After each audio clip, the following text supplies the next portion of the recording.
Transcription number 522 3 2 1 start. Mr. Deputy Chairman, Sir, I am grateful to the honorable members who participated in the budget debate and lent general support to my budget proposals. I am all the more grateful to the honorable members who took a critical attitude on the budget because I do realize we are faced with a complex and very difficult situation. There are no straight answers to many of the questions. There are no simple solutions.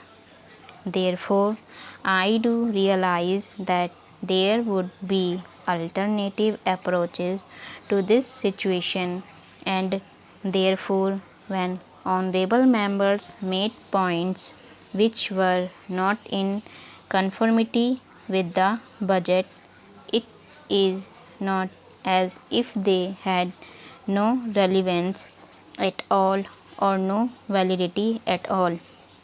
But I can assure the honorable members that it is not just without any discussion whatsoever or detailed study whatsoever that I have formulated the budget.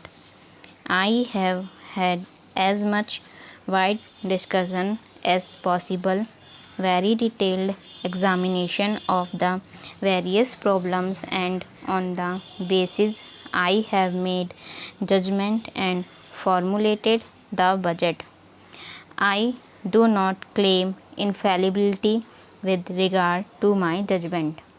Therefore, particularly in a situation of this sort, the other points of view are more important than the points of view which are in conformity with the budget.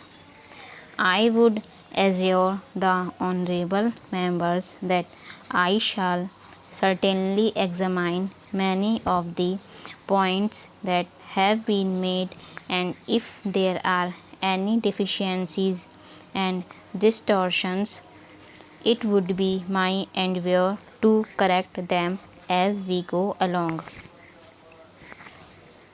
Having said that, I would like to say that there was consensus, particularly with regard to the priorities which we have got to observe in tackling this problem. Almost all honorable members emphasized this aspect of inflation because if the price increase should go on in the same manner as it has been going on during the last 2 years, it would be an end of all our planning process, and it would create very many distortions in the economy as a whole because it is in the inflationary situation that the income distribution also gets distorted. Therefore, the government attaches great importance to the tackling of the inflationary situation, and naturally the inflationary situation first of all should be tackled on the basis of a financial discipline. That financial discipline has to be observed in three sectors, if I may say so.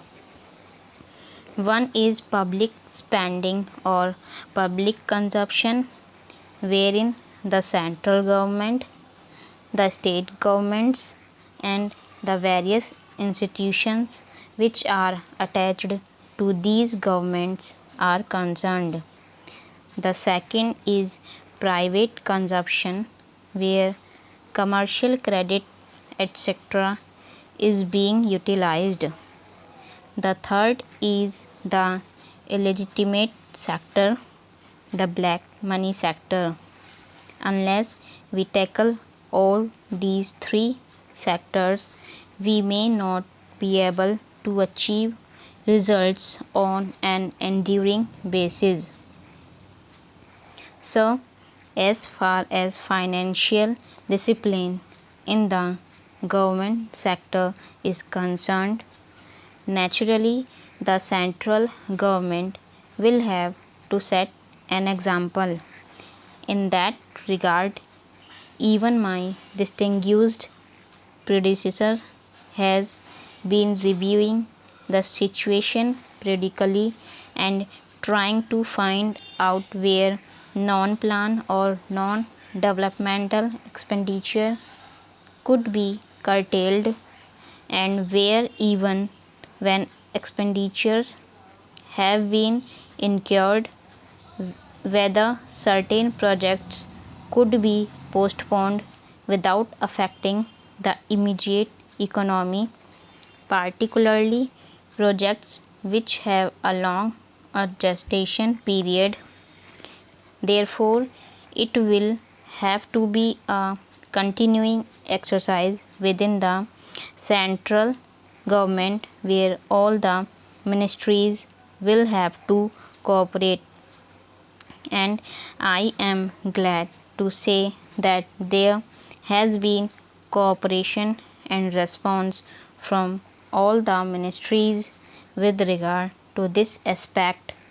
Naturally, the state governments also have to observe this financial discipline.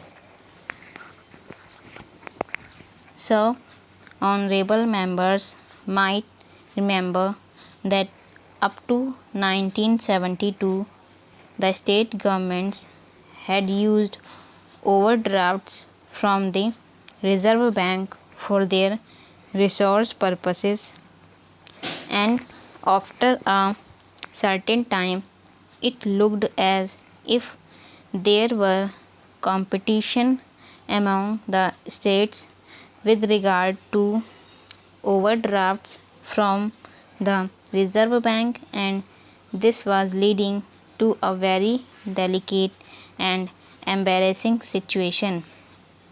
It was towards the end of 1971, when I was in the planning ministry, that we took up this question, and in consultation with the state governments we came to a decision that these overdrafts should not be permitted, and no state government should be allowed to run overdrafts for the purpose of increasing their resources.